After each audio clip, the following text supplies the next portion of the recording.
Iran এখন প্রতিশোধ ছাড়া আর কোনো পথ দেখছে না। বিশ্লেষকদের সতর্কবার্তা পরিষ্কার, এই পরিস্থিতি যে কোনো সময় রূপ নিতে পারে এক ভয়াবহ আঞ্চলিক যুদ্ধে। যেন আগুনের নিচে লুকোনো ছাই, যে কোনো মুহূর্তে তা জ্বলে উঠতে পারে দাবানলে। তেহরানের হিসাব খুব সোজা কিন্তু কঠিন। তারা বিশ্বাস করে যদি সামরিক হামলার জবাব না দেয়া হয় তবে সেটি দুর্বলতার প্রতীক হিসেবে ধরা হবে, আর দুর্বলতা দেখালে শত্রু আরো সাহসী হয়ে ওঠে। নরম গাছেই কুড়াল বেশি পড়ে, তাই চুপ করে থাকা মানেই নতুন আঘাতের দাওয়া। তেহরান ভিত্তিক কৌশলগত বিশ্লেষক আব্বাস আসলামি স্পষ্ট ভাষায় বলেছেন, বর্তমানে হামলাগুলো সীমিত হলেও বড় ও দীর্ঘস্থায়ী সংঘাতের ঝুঁকি উড়িয়ে দেওয়া যায় না। অর্থাৎ খেলা এখনো ছোট পরিসরে, কিন্তু মাঠ প্রস্তুত বড় লড়াইয়ের। তার ভাষায়, ইরানের সামনে প্রতিশোধমূলক পদক্ষেপ নেওয়া ছাড়া বাস্তবে কোনো বিকল্প নেই। কারণ যুক্তরাষ্ট্র বা ইসরায়েল যদি দেখে ইরান চুপ করে আছে, তাহলে তারা এটিকে দুর্বলতা হিসেবে নেবে। শুধু তাই নয়, এটিকে ভবিষ্যতের আরও হামলার জন্য এক প্রকার সবুজ সংকেত হিসেবে বিবেচনা করা হবে। ইরানের সামনে এখন দ্বিমুখী চাপ। একদিকে জাতীয় নিরাপত্তা, নিজেদের শক্তি দেখানো, প্রতিরোধ গড়ে তোলা। অন্যদিকে আঞ্চলিক যুদ্ধের ভয়, যা পুরো মধ্যপ্রাচ্যকে অগ্নিগর্ভ করে তুলতে পারে। এই দুই আগুনের মাঝখানে দাঁড়িয়ে তেহরান হাঁটছে দড়ির ওপর দিয়ে। প্রতিটি সিদ্ধান্ত একটি ভারসাম্যের খেলা। তবে কূটনীতির দরজা পুরোপুরি বন্ধ হয়নি। পর্দার আড়ালে এখনো আলোচনা চলছে, কিন্তু এখানেও আছে কৌশল, আছে হিসাব নিকাশ। বিশ্লেষকদের মতে, ওয়াশিংটন আলোচনার টেবিলে নিজেদের অবস্থান শক্তিশালী করতে চাপ সৃষ্টি করছে। অর্থাৎ হাতের মুঠোয় পাখি থাকলে আকাশের পাখি ধরার চেষ্টা তারা চায় আরও বেশি সুবিধা আদায় করতে। কিন্তু ইরানও আর আগের মতো নয়। দেশটির ভেতরে সাধারণ মানুষ ও বিশ্লেষকদের বড় একটি অংশ কোনো দ্রুত শান্তি চুক্তির ব্যাপারে আশাবাদী নয়, বরং তাদের মনে গভীর সন্দেহ এই শান্তির কথাগুলোর পেছনে অন্য খেলা আছে। এদিকে আরেকটি বড় চিত্র সামনে এসেছে, ইরানের সামরিক শক্তি। Islamic Revolutionary Guard Corps IRGC সরাসরি জানিয়ে দিয়েছে তারা আগের চেয়ে অনেক বেশি শক্তিশালী। তাদের ভাষায়, শত্রুর কৌশল এখন আমাদের নখ দর্পণে। এর মানে ইরান এখন শুধু লড়াই করছে না, শিখছে, বুঝছে, আর সেই অভিজ্ঞতাকে শক্তিতে পরিণত করছে। সাম্প্রতিক সংঘাত তাদের জন্য হয়ে উঠেছে এক বাস্তব প্রশিক্ষণ ক্ষেত্র। IRGCর মুখপাত্র বলেছেন, যদি আবার হামলা হয় তবে শত্রুকে মুখোমুখি হতে হবে সম্পূর্ণ নতুন কৌশল ও অস্ত্রের। অর্থাৎ এবার খেলা হবে অন্য নিয়মে। এ যেন এক ঢেলে দুই পাখি, যুদ্ধের মধ্যেই নিজেদের শক্তি বাড়িয়ে নেওয়া। সবচেয়ে গুরুত্বপূর্ণ বিষয় হলো, এই যুদ্ধবিরতির সময়টাকেই ইরান ব্যবহার করেছে নিজেদের পুনর্গঠনে। ক্ষয়ক্ষতি কাটিয়ে উঠে তারা আরও শক্তিশালী হয়েছে বলে দাবি করছে।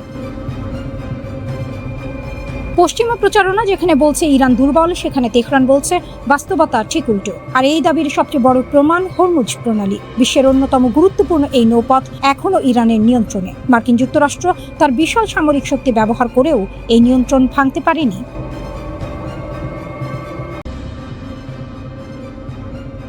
ইরান একের পর এক ভয়াবহ হামলা চালিয়ে যুক্তরাষ্ট্র ও ইসরায়েলকে সরাসরি চ্যালেঞ্জ ছুড়ে দিয়েছে। প্রতিশোধের আগুনে জ্বলতে থাকা তেহরান এবার একযোগে আঘাত এনেছে উপসাগরীয় অঞ্চলে ছড়িয়ে থাকা মার্কিন সামরিক ঘাঁটিগুলোতে। এই পাল্টা অভিযানে ইরানের বিপ্লবী গার্ড বাহিনী ঘোষণা দিয়েছে এটি তাদের ধারাবাহিক প্রতিশোধ অভিযানের অংশ। ইরান দাবি করেছে তারা বাহরাইন, সংযুক্ত আরব আমিরাত এবং সৌদি আরবে থাকা মার্কিন সামরিক স্থাপনাগুলোতে আঘাত হেনেছে। বাহরাইনে যুক্তরাষ্ট্রের ৫ম নৌবহরের সঙ্গে সংশ্লিষ্ট জায়গাগুলোকে বিশেষভাবে লক্ষ্য করা হয়। শক্তিশালী ও দ্রুত হামলার মাধ্যমে যুক্তরাষ্ট্র ও ইসরায়েলের 4টি গুরুত্বপূর্ণ স্থাপনা ধ্বংস করা হয়েছে বলেও দাবি করা হয়। এই হামলাকে একটি সমন্বিত আক্রমণ হিসেবে বর্ণনা করা হয়েছে। গোয়েন্দা তথ্য ও সামরিক ইউনিট একসঙ্গে কাজ করে এই অভিযান চালায়। ড্রোন হামলা চালানো হয় এমন সময় যখন সামরিক কর্মকর্তারা বৈঠক করছিলেন। এতে বড় ধরনের ক্ষয়ক্ষতির আশঙ্কা করা হচ্ছে। সংযুক্ত আরব আমিরাতে নির্ভুল ক্ষেপণাস্ত্র ব্যবহার করে একটি কমান্ড কেন্দ্র ধ্বংস করা হয়েছে বলে দাবি করা হয়। সেই সময় সেখানে 2 শতাধিক মার্কিন কর্মকর্তা উপস্থিত ছিলেন। সৌদি আরবও এই হামলার বাইরে থাকেনি। সেখানে যুদ্ধ বিমান পরিচালনায় ব্যবহৃত রাডার ব্যবস্থাকে লক্ষ্য করে আঘাত হানা হয়েছে। এর ফলে আকাশ প্রতিরক্ষা ব্যবস্থায় বড় ধরনের দুর্বলতা তৈরি হয়েছে বলে ধারণা করা হচ্ছে। শুধু স্থল ঘাঁটি নয়, সমুদ্রপথেও আঘাত হেনেছে ইরান। ইসরায়েলের মালিকানাধীন একটি বাণিজ্যিক জাহাজে ক্ষেপণাস্ত্র হামলার খবর পাওয়া গেছে। এর মাধ্যমে স্পষ্ট বার্তা দেওয়া হয়েছে এই যুদ্ধ শুধু মাটিতে সীমাবদ্ধ থাকবে না, সমুদ্রেও ছড়িয়ে পড়বে। এই পুরো অভিযান উৎসর্গ করা হয়েছে ইরানের শীর্ষ নৌ কমান্ডার আলী তানসিরের স্মৃতিতে, যিনি সম্প্রতি যুক্তরাষ্ট্র ও ইসরায়েলের যৌথ হামলায় নিহত হন। তার মৃত্যুই যেন এই ভয়ঙ্কর প্রতিশোধের আগুন জ্বালিয়ে দিয়েছে। এদিকে সবচেয়ে বড় ধাক্কা এসেছে যুক্তরাষ্ট্রের আকাশ শক্তির উপর। সৌদি আরবের একটি গুরুত্বপূর্ণ ঘাঁটিতে হামলা চালিয়ে ইরান একাধিক নজরদারি ও জ্বালানি সরবরাহ বিমান ধ্বংস করেছে বলে দাবি করা হচ্ছে। এই ধরনের বিমান যুদ্ধক্ষেত্র অত্যন্ত গুরুত্বপূর্ণ, কারণ এগুলো আকাশ থেকে নজরদারি চালানো এবং যুদ্ধ পরিচালনায় সহায়তা করে। বিশেষ করে একটি উচ্চমূল্যের নজরদারি বিমান ক্ষতিগ্রস্ত হওয়ার খবর পরিস্থিতিকে আরো গুরুতর করে তুলেছে। এই বিমানগুলো আকাশে ভাসমান কমান্ড কেন্দ্র হিসেবে কাজ করে, যা শত্রুর গতিবিধি নজরদারি ও যুদ্ধ পরিচালনায় বড় ভূমিকা রাখে। এমন একটি সম্পদ ক্ষতিগ্রস্ত হওয়া মানে পুরো যুদ্ধ ব্যবস্থায় বড় ধাক্কা। বিশ্লেষকরা বলছেন, ইরানের হামলার সাফল্যের পেছনে বড় কারণ হচ্ছে তাদের ক্ষেপণাস্ত্র ও ড্রোন প্রযুক্তির উন্নতি। আগের তুলনায় এখন তারা অনেক বেশি নির্ভুলভাবে লক্ষ্যবস্তুতে আঘাত হানতে পারছে। একই সঙ্গে উপসাগরীয় অঞ্চলের রাডার ব্যবস্থা ক্ষতিগ্রস্ত হওয়ায় প্রতিরক্ষা দুর্বল হয়ে পড়েছে। এখন পর্যন্ত ইরান একাধিক মার্কিন ঘাঁটিতে হামলা চালিয়েছে বলে দাবি করা হচ্ছে। এতে কোটি কোটি টাকার সামরিক অবকাঠামো ধ্বংস হয়েছে এবং প্রতিরক্ষা ব্যবস্থায় বড় ধরনের ফাঁক তৈরি হয়েছে। এর ফলে ভবিষ্যতে আরো বড় আক্রমণের পথ খুলে যেতে পারে। সব মিলিয়ে যুদ্ধের মাঠে দ্রুত বদলে যাচ্ছে। আগে যেখানে আকাশ প্রতিরক্ষা ছিল শক্তিশালী, এখনই সেখানে ফাটল ধরছে। উন্নত প্রযুক্তির ক্ষেপণাস্ত্র ও ড্রোন ব্যবহার করে ইরান দেখিয়ে দিচ্ছে তারা এখন সরাসরি বড় শক্তির মোকাবিলা করতে প্রস্তুত।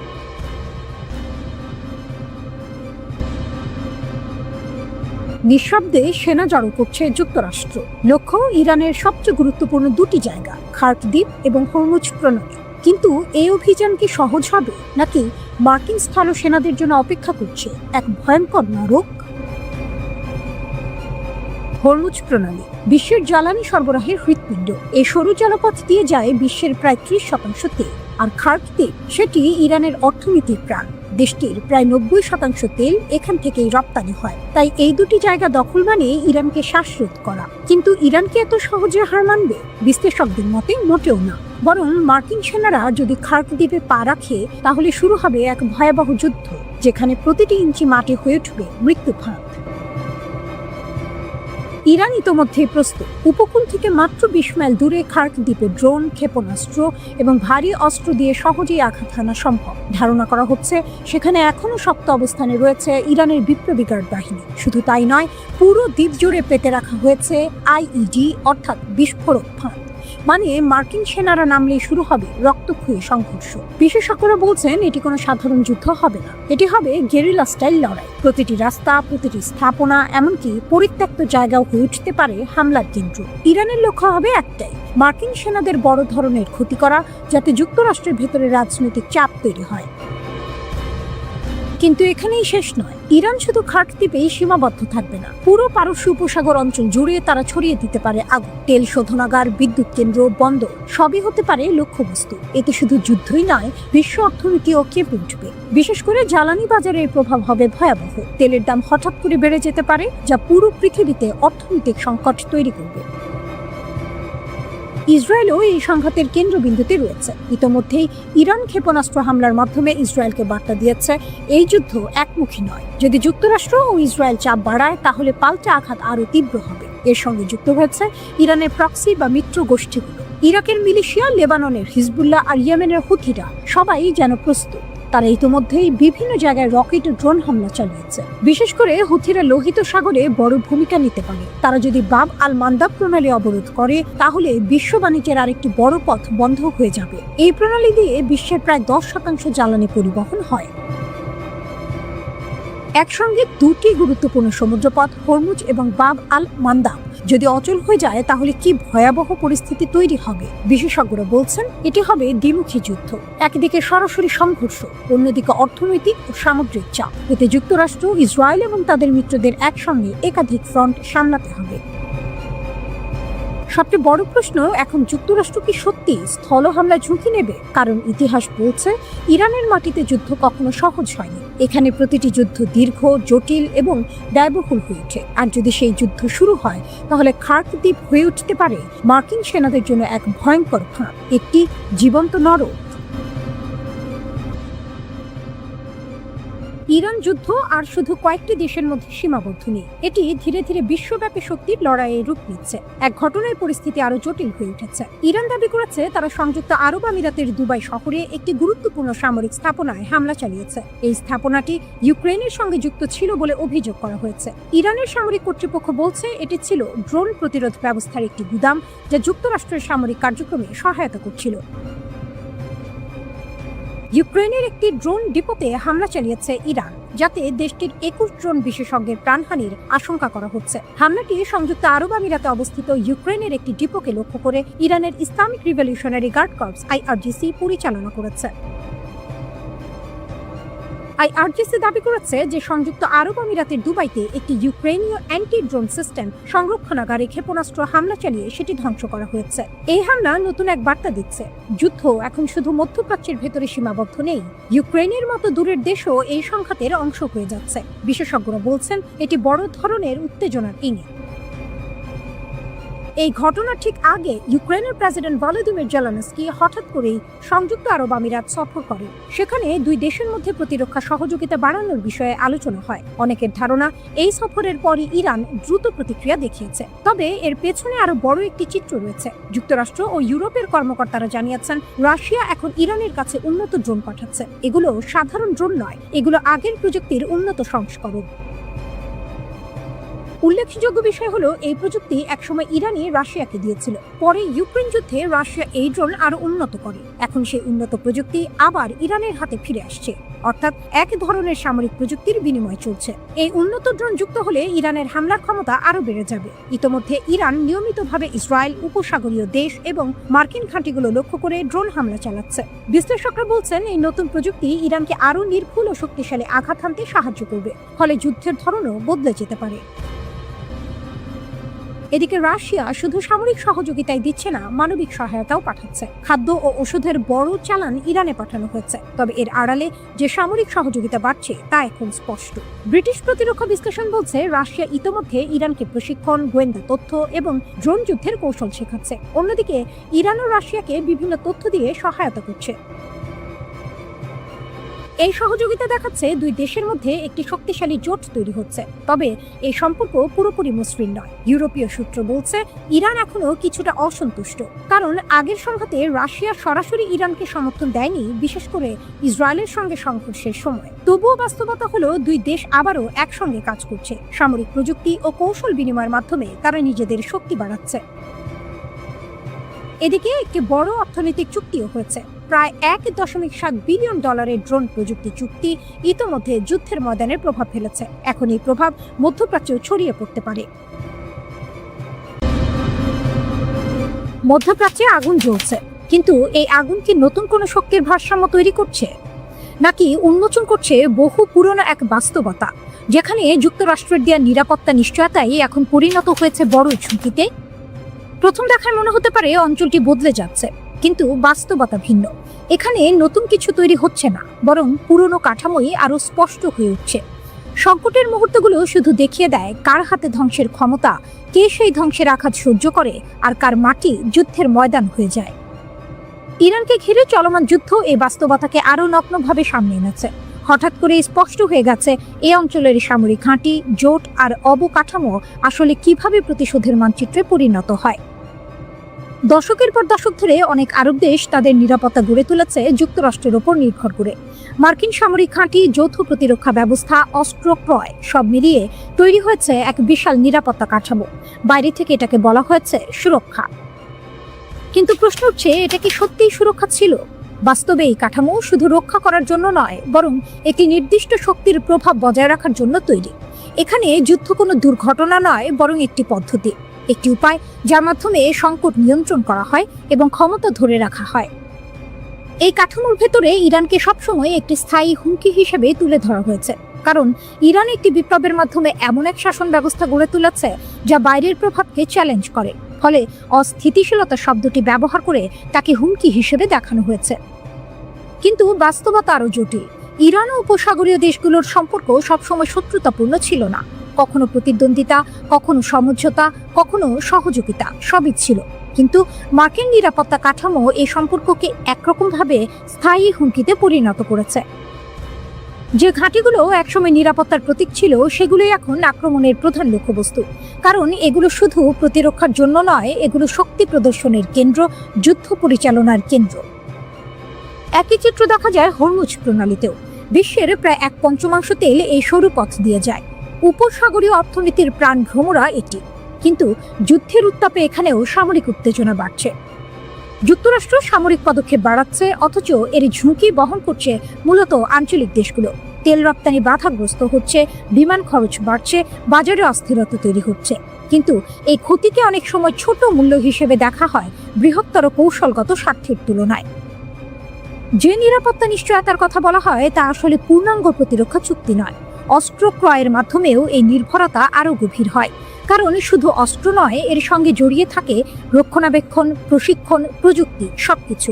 ফলে একটি দেশের সামরিক ব্যবস্থা ধীরে ধীরে অন্য একটি শক্তির ওপর নির্ভরশীল হয়ে পড়ে। ফলে একটি নতুন বাস্তবতা তৈরি হয়, যেখানে একটি দেশ শুধু নিজেকে রক্ষা করে না, বরং একটি বৃহত্তর শক্তির অংশ হয়ে ওঠে। আর সেখানেই জন্ম নেয় সবচেয়ে বড় দ্বন্দ্ব। কারণ যখন যুদ্ধ শুরু হয় তখন এই ঘাঁটি, বন্দর, রাডার সবকিছুই হয়ে যায় লক্ষ্যবস্তু।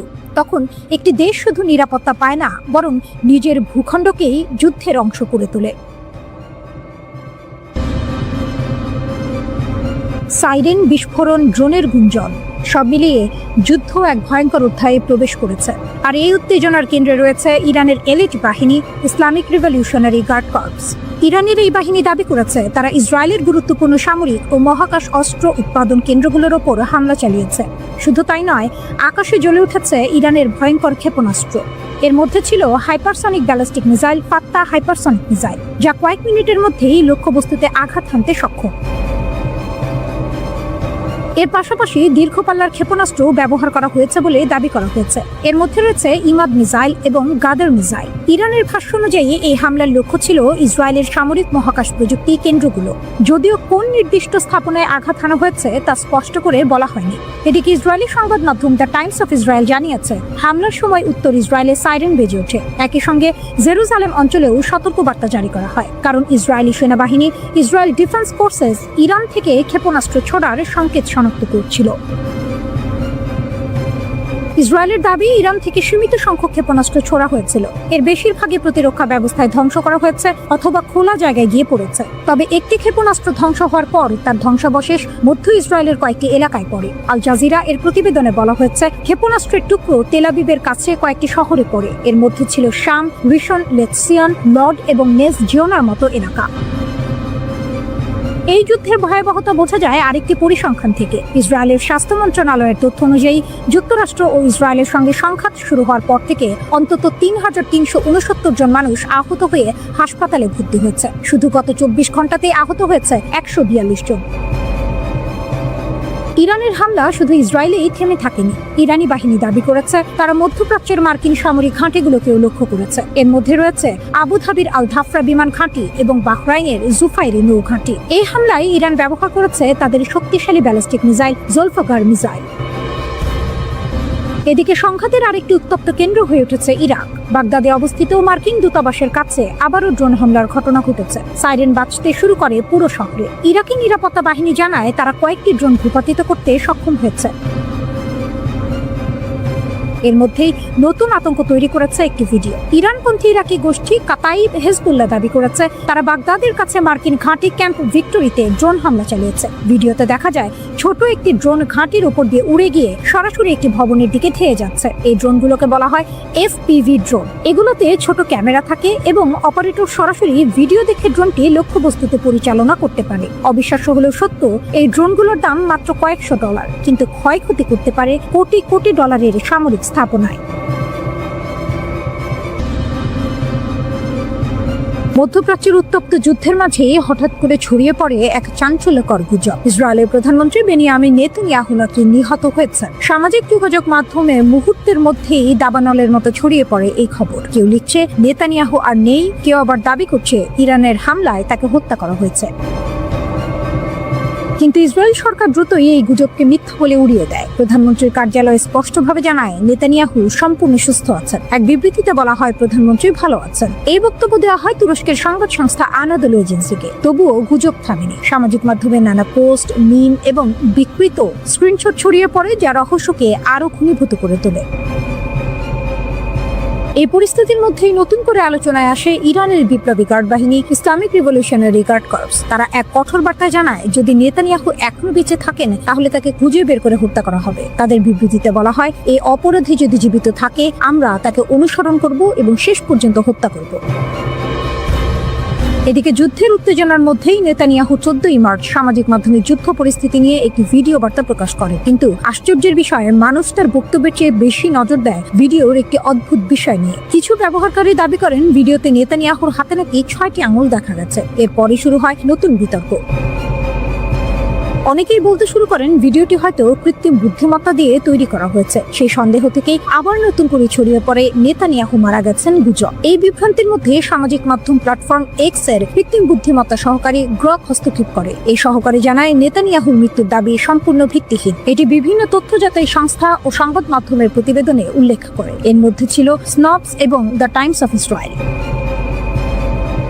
গুজব আরো বাড়ে যখন কেউ কেউ দাবি করেন প্রধানমন্ত্রীর কার্যালয় নাকি তার মৃত্যুর ঘোষণা দিয়ে একটি পোস্ট করেছিল এবং পরে সেটি মুছে ফেলেছে। কিন্তু যাচাই করে দেখা যায় এমন কোনো পোস্ট কখনোই প্রকাশ করা হয়নি। তথ্য যাচাইকারীরা আরো জানান, সাম্প্রতিক সময়ে নেতানিয়াহুকে বিভিন্ন জায়গায় প্রকাশ্যে দেখা গেছে। তিনি ইসরায়েলের একটি গুরুত্বপূর্ণ সমুদ্র বন্দর পোর্ট অফ আশদোদে সফর করেছিলেন, ফলে তার মৃত্যুর দাবি আরো দুর্বল হয়ে পড়ে।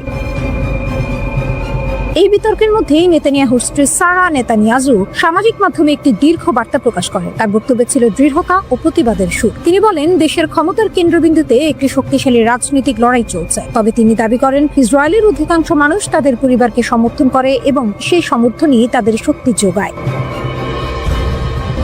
নেতানিয়াহুর মৃত্যুর এই গুজব ছড়িয়ে পড়ে এমন এক সময়ে যখন মধ্যপ্রাচ্যে যুদ্ধ দ্রুত বিস্তৃত হচ্ছে। যুক্তরাষ্ট্রের প্রেসিডেন্ট ডোনাল্ড ট্রাম্প এবং নেতানিয়াহুর নেতৃত্বে ইসরায়েল ইরানের বিরুদ্ধে কঠোর সামরিক অভিযান চালাচ্ছে। অন্যদিকে ইরান পাল্টা হামলা চালিয়ে যুক্তরাষ্ট্রের সামরিক ঘাঁটি এবং ইসরায়েলের বিভিন্ন শহরে ক্ষেপণাস্ত্র নিক্ষেপ করছে। ফলে পুরো অঞ্চল জুড়ে তৈরি হয়েছে চরম উত্তেজনা।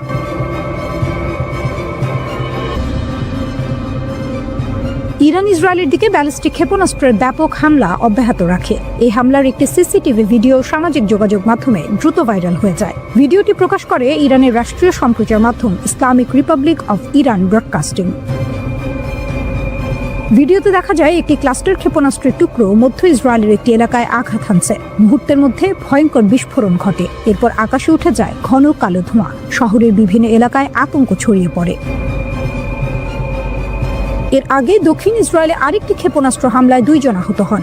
ইসরায়েলের জাতীয় জরুরি সেবা সংস্থা মেগান ডেভিড আদম জানিয়েছে, যুদ্ধ শুরু হওয়ার পর থেকে ইরান শত শত ক্ষেপণাস্ত্র ও ড্রোন ছুড়েছে ইসরায়েল এবং উপসাগরীয় কয়েকটি দেশের দিকে। আরেকটি হামলার লক্ষ্য ছিল ইসরায়েলের দক্ষিণের শহর ইলাক। ইসরায়েলি গণমাধ্যম জানায়, নতুন ব্যালিস্টিক ক্ষেপণাস্ত্র হামলার পর শহরের বিভিন্ন জায়গায় বিস্ফোরণের খবর পেয়ে দ্রুত ঘটনাস্থলে ছুটে যান চিকিৎসা কর্মীরা। তবে এসব বিস্ফোরণের সঠিক কারণ তখনও নিশ্চিত হওয়া যায়নি। কিছু প্রতিবেদনে বলা হয়, ইসরায়েলের প্রতিরক্ষা ব্যবস্থা ক্ষেপণাস্ত্র ভূপাতিত করার পর সেগুলো টুকরো পড়ে বিস্ফোরণ ঘটতে পারে। আবার কেউ কেউ মনে করছেন এগুলো ক্লাস্টার বোমার সাবমিউনিশনও হতে পারে। এক বিবৃতিতে ইসরায়েল ডিফেন্স ফোর্সেস জানায়, ইরান থেকে ছোড়া ক্ষেপণাস্ত্র শনাক্ত করার পর প্রতিরক্ষা ব্যবস্থা সক্রিয় করা হয়েছে। পাশাপাশি ঝুঁকিপূর্ণ এলাকাগুলোর মানুষের মোবাইল ফোনে সতর্কবার্তা পাঠানো হয়েছে, যাতে তারা দ্রুত নিরাপদ আশ্রয়ে চলে যায়। ইরান বলছে এসব হামলা যুক্তরাষ্ট্র ও ইসরায়েলের সামরিক আঘাতের জবাব। পরিস্থিতি আরও উত্তপ্ত হয়ে ওঠে পারস্য উপসাগরে অবস্থিত খার্গ দ্বীপ এ যুক্তরাষ্ট্রের বড় ধরনের হামলার পর। এই দ্বীপটিকে ইরানের তেল রপ্তানির প্রাণকেন্দ্র হিসেবে ধরা হয়। মার্কিন প্রেসিডেন্ট ডোনাল্ড ট্রাম্প একটি ভিডিও প্রকাশ করে দাবি করেন, যুক্তরাষ্ট্রের বাহিনী দ্বীপটির সামরিক স্থাপনাগুলোর ওপর শক্তিশালী বোমা হামলা চালিয়েছে। তার ভাষায়, সাম্প্রতিক বছরগুলোর মধ্যে এটি ছিল সবচেয়ে শক্তিশালী হামলাগুলোর একটি। ট্রাম্প দাবি করেন দ্বীপটির সব সামরিক লক্ষ্যবস্তু ধ্বংস করা হয়েছে। তবে তিনি বলেন, ইরানের তেল স্থাপনাগুলোতে ইচ্ছাকৃতভাবে আঘাত করা হয়নি। তার মতে মানবিক বিবেচনা থেকেই তেল অবকাঠামোকে লক্ষ্যবস্তু করা হয়নি, অথচ এই দ্বীপ দিয়েই ইরানের প্রায় 90% অপরিশোধিত তেল রপ্তানি হয়। খার্ক দ্বীপটি ইরানের মূল ভূখণ্ড থেকে প্রায় 27 মাইল দূরে অবস্থিত। এটি দেশটির প্রধান তেল রপ্তানি টার্মিনাল। প্রতি বছর প্রায় 950 মিলিয়ন ব্যারেল তেল এখান দিয়ে রপ্তানি হয় এবং প্রতিদিন প্রায় 7 মিলিয়ন ব্যারেল তেল লোড করার সক্ষমতা রয়েছে। তাই অনেকেই এটিকে ইরানের অর্থনীতির মেরুদণ্ড বলে মনে করেন। তবে এখানেই থেমে থাকেননি ট্রাম্প। তিনি সতর্ক করে বলেন, যদি ইরান বা অন্য কেউ গুরুত্বপূর্ণ হুরমুজ প্রণালী দিয়ে জাহাজ চলাচলে বাধা দেওয়ার চেষ্টা করে, তাহলে যুক্তরাষ্ট্র দ্রুত ওই দ্বীপের তেল স্থাপনাগুলো লক্ষ্য করে হামলা চালাতে পারে। ট্রাম্প আবারও বলেন, যুক্তরাষ্ট্র কখনোই ইরানকে পারমাণবিক অস্ত্র অর্জনের সুযোগ দেবে না। তবে ইরান জানিয়ে দিয়েছে তাদের প্রতিরোধ অব্যাহত থাকবে। ইসরায়েলের রাডার দুর্বল, ইরানের ড্রোন আঘাত আরো নিখুঁত। ইরানের সেনাবাহিনী দাবি করেছে ইসরায়েলের কিছু গুরুত্বপূর্ণ রাডার ব্যবস্থা ধ্বংস হওয়ায় এখন তাদের সামরিক লক্ষ্যবস্তুতে আঘাত করা অনেক সহজ হয়ে গেছে। ফলে ইরানি ড্রোন হামলা দিন দিন আরো নিখুঁত ও শক্তিশালী হয়ে উঠছে। ইরানের সেনাবাহিনী জানিয়েছে তারা নতুন করে এক দফা ড্রোন অভিযান চালিয়েছে। এই অভিযানে ইসরায়েলের কয়েকটি গুরুত্বপূর্ণ সামরিক ঘাঁটি ও নিরাপত্তা স্থাপনা লক্ষ্য করে হামলা চালানো হয়। ইরানের সামরিক বিবৃতিতে বলা হয়েছে, এই ড্রোন হামলার লক্ষ্য ছিল তেল আবিবের কাছে অবস্থিত পালমাহিম বিমান ঘাঁটি, দক্ষিণ ইসরায়েলের ওফদা বিমান ঘাঁটি এবং তেল আবিবের কাছেই থাকা ইসরায়েলের অভ্যন্তরীণ গোয়েন্দা সংস্থা শিন বেতের প্রধান স্থাপনা। ইরানের সেনাবাহিনীর মুখপাত্র ব্রিগেডিয়ার জেনারেল আকরাম মিনিয়া বলেছেন, ইসরায়েলের রাডার নেটওয়ার্কের কিছু গুরুত্বপূর্ণ অংশ ধ্বংস হয়ে যাওয়ার কারণে এখন ইরানি বাহিনীর জন্য অভিযান পরিচালনা করা অনেক সহজ হয়েছে। তার ভাষায়, শত্রুর গুরুত্বপূর্ণ রাডার স্থাপনাগুলো কিছু অংশ ধ্বংস হয়ে যাওয়ায় আমাদের অভিযান চালানো এখন অনেক সহজ। আমরা এখন গুরুত্বপূর্ণ ও সংবেদনশীল লক্ষ্যবস্তুতে আরো সহজে পৌঁছাতে পারছি। তিনি আরো বলেন, সময়ের সঙ্গে সঙ্গে এই ড্রোন অভিযান আরো নিখুঁত হয়ে উঠছে। প্রতিদিন ইরানের হামলা আরো সুনির্দিষ্ট লক্ষ্যবস্তুতে আঘাত হানছে। ইরানের সেনাবাহিনীর দাবি অনুযায়ী তাদের বিশেষ ধরনের লোইটারিং ড্রোন এই হামলায় ব্যবহার করা হয়েছে। এই ড্রোনগুলো দীর্ঘ সময় আকাশে ভেসে থেকে নির্দিষ্ট লক্ষ্য খুঁজে বের করতে পারে এবং সুযোগ পেলেই আঘাত হানে। ইসরায়েলের হামলায় এই ড্রোনগুলো পালমাহিম ও ওফদা বিমান ঘাঁটির নিয়ন্ত্রণ টাওয়ার, রানওয়ে এবং বিমান হ্যাঙ্গার লক্ষ্য করে আঘাত হানে। পালমাহিম বিমান ঘাঁটি ইসরায়েলের জন্য অত্যন্ত গুরুত্বপূর্ণ একটি সামরিক কেন্দ্র। এটি তেল আবিবের কাছাকাছি অবস্থিত এবং এখান থেকে ইসরায়েলের স্যাটেলাইট উৎক্ষেপণ ও ক্ষেপণাস্ত্র পরীক্ষার কার্যক্রম পরিচালিত হয়। এই ঘাঁটিতে ইসরায়েলের শক্তিশালী ক্ষেপণাস্ত্র প্রতিরক্ষা ব্যবস্থা ডেভিড স্লিং এবং উন্নত হারমেস 900 ড্রোনও মোতায়েন থাকে। অন্যদিকে ওফদা বিমান ঘাঁটিও ইসরায়েলি বিমান বাহিনীর একটি গুরুত্বপূর্ণ প্রশিক্ষণ কেন্দ্র। এখানে নিয়মিত যুদ্ধ বিমান প্রশিক্ষণ দেওয়া হয়। এছাড়া অতীতে এই ঘাঁটিতে যুক্তরাষ্ট্রের অত্যাধুনিক F-22 যুদ্ধ বিমানও মোতায়েন করা হয়েছিল। ইরানের ড্রোন হামলার আরেকটি গুরুত্বপূর্ণ লক্ষ্য ছিল ইসরায়েলের গোয়েন্দা সংস্থা শিন বেতের সদর দপ্তর। এই সংস্থাটি ইসরায়েলের অভ্যন্তরীণ নিরাপত্তা ব্যবস্থার কেন্দ্র হিসেবে কাজ করে। শিন বেত দেশের ভেতরের নিরাপত্তা অভিযান সমন্বয় করে এবং শীর্ষ সরকারি কর্মকর্তাদের নিরাপত্তা নিশ্চিত করে। এই হামলাগুলো এমন সময় ঘটল যখন ইরান বলছে তারা এখনো প্রতিরক্ষামূলক সামরিক অভিযান চালিয়ে যাচ্ছে। তাদের দাবি, এই অভিযান শুরু হয়েছে যুক্তরাষ্ট্র ও ইসরায়েলের বড় ধরনের হামলার জবাব হিসেবে। সব মিলিয়ে মধ্যপ্রাচ্যে এখন যে সংঘাত চলছে তা দ্রুত আরো বিস্তৃত রূপ নিচ্ছে। আকাশে ড্রোন, মিসাইল এবং যুদ্ধ বিমানের ছায়া ঘন হয়ে উঠছে প্রতিদিন। আর এই সংঘাত যত দীর্ঘ হচ্ছে ততই স্পষ্ট হচ্ছে এই যুদ্ধ শুধু দুটি দেশের মধ্যে সীমাবদ্ধ নয়, বরং পুরো অঞ্চলের নিরাপত্তা ও স্থিতিশীলতার জন্য এক বড় পরীক্ষায় পরিণত হয়েছে। ইরান যুদ্ধের ছায়া যত ঘন হচ্ছে ততই নতুন নতুন নাটকীয় তথ্য সামনে আসছে। যুদ্ধক্ষেত্রের গর্জনের বাইরে এবার শোনা যাচ্ছে আরেক ধরনের আওয়াজ, অসন্তুষ্টির আওয়াজ। অভিযোগ উঠছে, ইরানের বিরুদ্ধে সম্ভাব্য যুদ্ধে যেতে চান না অনেক মার্কিন সেনা। এই খবর যুক্তরাষ্ট্রের সামরিক ও রাজনৈতিক মহলে নতুন করে আলোড়ন সৃষ্টি করেছে। যুক্তরাষ্ট্রের অলাভজনক সংগঠন Center on Conscience and War জানাচ্ছে, তাদের ফোন যেন থামছেই না। একের পর এক মার্কিন সেনা যোগাযোগ করছেন এই প্রতিষ্ঠানের সঙ্গে। তাদের অনেকেই সরাসরি জানাচ্ছেন, ইরানের বিরুদ্ধে যুদ্ধে অংশ নিতে তারা রাজি নন। সংস্থাটি মূলত সেই সব মানুষকে সহায়তা করে যারা ব্যক্তিগত, নৈতিক বা বিবেকগত কারণে যুদ্ধ করতে অস্বীকৃতি জানান। এসব মানুষকে বলা হয় কনসিয়ান্স অবজেক্টর। এখন সেই সংস্থাটি বলছে, সাম্প্রতিক সময়ে মার্কিন সেনাদের কাছ থেকে অভূতপূর্ব পরিমাণ ফোন পাচ্ছে তারা। প্রতিষ্ঠানটির নির্বাহী পরিচালক মাইক প্রাইজনার সামাজিক যোগাযোগ মাধ্যম এক্সে লিখেছেন, ফোন বেজেই চলেছে। অনেক সেনা আমাদের বলছেন তারা ইরানের বিরুদ্ধে যুদ্ধে যেতে চান না। তিনি আরও দাবি করেন, সরকার জনগণকে যা বলছে তার চেয়ে অনেক বেশি সেনা ইউনিটকে ইতিমধ্যে মোতায়েনের জন্য প্রস্তুত করা হচ্ছে। এদিকে পরিস্থিতি আরও নাটকীয় হয়ে ওঠে সম্প্রতি প্রকাশিত একটি প্রতিবেদনের পর। মধ্যপ্রাচ্য ভিত্তিক সংবাদ মাধ্যম মিডল ইস্ট আই জানায়, যুক্তরাষ্ট্র ইরানে বিশেষ বাহিনী পাঠানোর বিষয়টি বিবেচনা করছে, এমনকি আরও বড় আকারে সেনা মোতায়েনের সম্ভাবনাও উড়িয়ে দেওয়া যাচ্ছে না। এই খবর ছড়িয়ে পড়তেই মার্কিন সেনাদের মধ্যে উদ্বেগ আরও বাড়তে শুরু করেছে। এরই মধ্যে যুক্তরাষ্ট্রের সেনাবাহিনী একটি বড় সিদ্ধান্ত নিয়েছে। তাদের বিখ্যাত ৮২তম এয়ারবোর্ন ডিভিশনের কিছু সেনার জন্য নির্ধারিত বড় ধরনের প্রশিক্ষণ মহড়া বাতিল করা হয়েছে। এই ডিভিশনের সেনারা মূলত স্থলযুদ্ধে বিশেষ দক্ষ। তারা আকাশপথে শত্রু অঞ্চলে নেমে দ্রুত যুদ্ধ পরিচালনা করতে পারে। সামরিক বিশ্লেষকদের মতে এই ধরনের মহড়া বাতিল করা সাধারণ ঘটনা নয়। অনেকেই মনে করছেন এর পেছনে বড় ধরনের সামরিক প্রস্তুতির ইঙ্গিত থাকতে পারে। এদিকে আরেকটি বিষয় নতুন করে আলোচনায় এসেছে, যুক্তরাষ্ট্রে আবার বাধ্যতামূলক সামরিক নিয়োগ বা ড্রাফট চালু হতে পারে কিনা। ফক্স নিউজকে দিয়ে এক সাক্ষাৎকারে হোয়াইট হাউসের প্রেস সচিব ক্যারোলাইন লেভিট বিষয়টি পুরোপুরি নাকচ করেননি। তিনি বলেন, আপাতত এমন কোনো সিদ্ধান্ত নেই, তবে ভবিষ্যৎ পরিস্থিতি কি দাঁড়ায় তা বলা কঠিন। যুক্তরাষ্ট্রে শেষবার বাধ্যতামূলকভাবে মানুষকে যুদ্ধে পাঠানো হয়েছিল 1972 সালের ডিসেম্বরে, ভিয়েতনাম যুদ্ধের শেষ পর্যায়ে। সেই স্মৃতি এখনো অনেক আমেরিকানদের মনে তীব্রভাবে রয়ে গেছে। এর মধ্যেই আরও একটি চাঞ্চল্যকর ঘটনা সামনে এসেছে।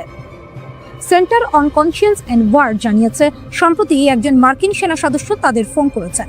তিনি বর্তমানে মোতায়েনের অপেক্ষায় আছেন, কিন্তু তিনি এখন আনুষ্ঠানিকভাবে কনসিয়েন্স অবজেক্টর হিসেবে আবেদন করতে চান। শুধু তাই নয়, ওই সেনা দাবি করেছেন যে তার ইউনিটের অনেক সদস্যই ইরান যুদ্ধ নিয়ে তীব্র আপত্তি প্রকাশ করছেন। তিনি এমনকি বলেছেন তিনি সহকর্মীদেরও এই সংস্থার ফোন নম্বর দেবেন। এই বিরোধিতার পেছনে রয়েছে কিছু বিতর্কিত ঘটনা। সংস্থাটির মতে, অনেক মার্কিন সেনা আন্তর্জাতিক জলসীমায় ইরানি যুদ্ধজাহাজের ওপর হামলার ঘটনায় আপত্তি জানিয়েছেন। আরও বড় বিতর্ক তৈরি হয়েছে ইরানের একটি বালিকা বিদ্যালয়ে হামলার অভিযোগ ঘিরে। খবরে বলা হয়েছে, ইরানের মিনাব শহরের একটি মেয়েদের স্কুলে যুক্তরাষ্ট্র ও ইসরায়েলের যৌথ হামলায় অন্তত ১৬৫ জন নিহত হয়েছেন। নিহতদের বেশিরভাগই ছিল স্কুলের ছাত্রী। প্রতিবেদন অনুযায়ী ওই স্কুলে 2বার হামলা চালানো হয়। প্রথম হামলার পর আতঙ্কে শিক্ষার্থীরা এক জায়গায় জড়ো হয়। পরে তাদের উদ্ধার করতে আসা মানুষদের লক্ষ্য করে দ্বিতীয় হামলা করা হয়।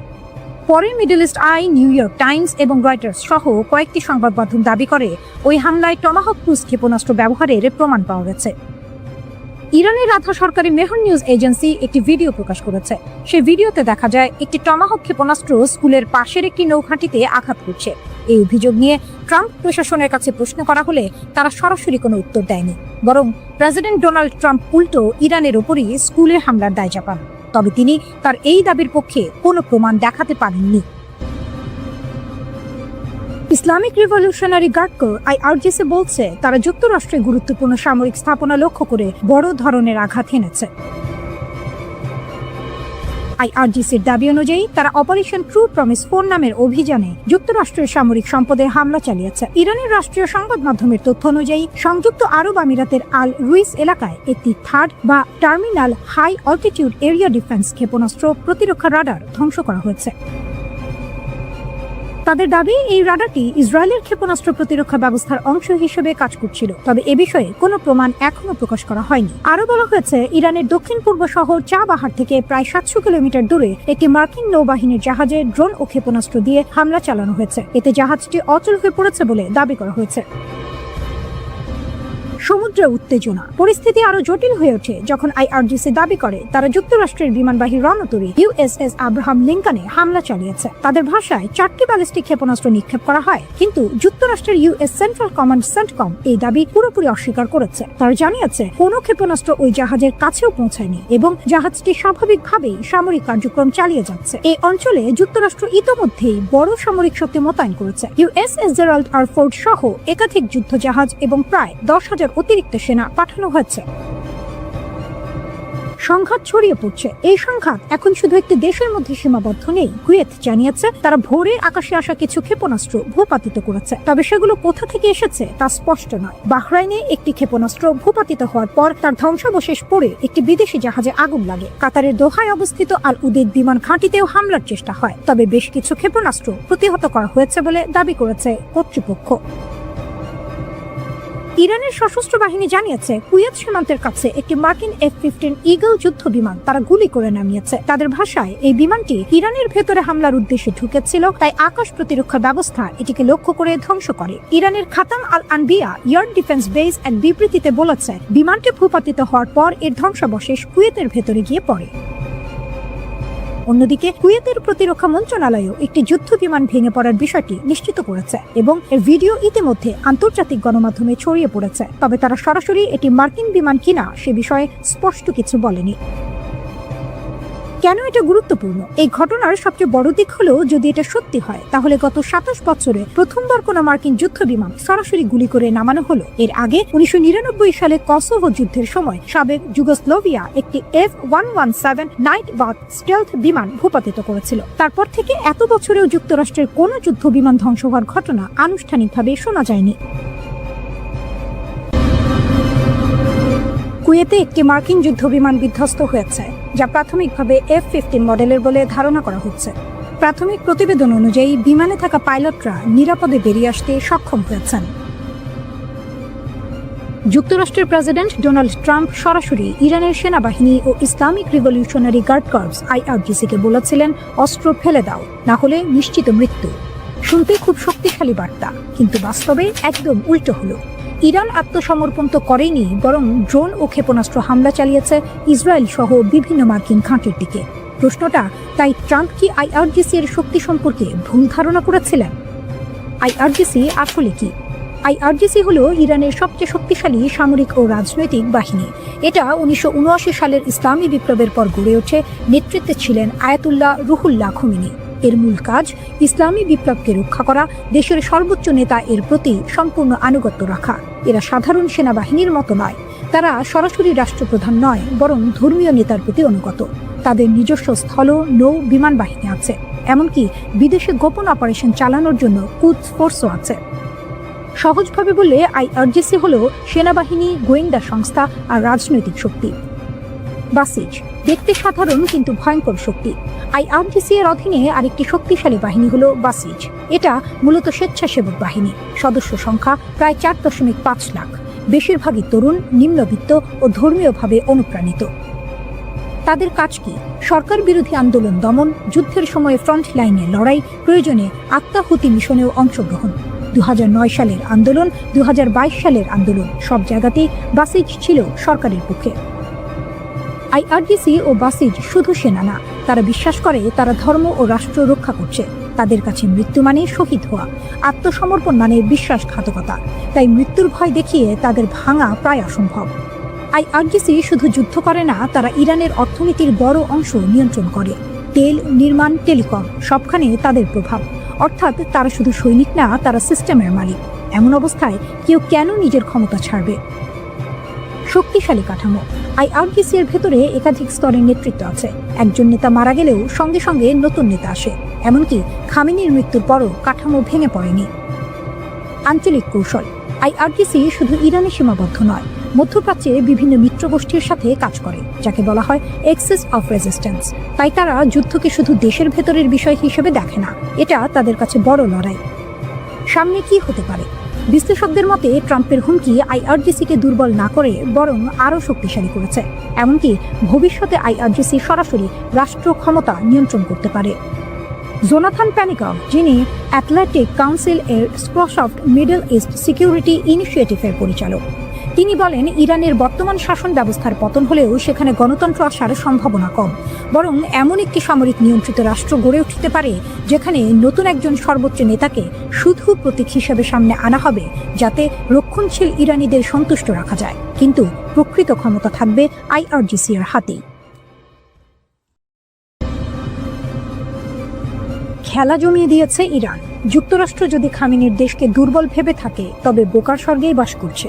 মধ্যপ্রাচ্যের মার্কিন ঘাঁটি এখন IRGC-র হিট লিস্টে। মধ্যপ্রাচ্যে কাতার সহ যেসব দেশে মার্কিন সামরিক ঘাঁটি আছে।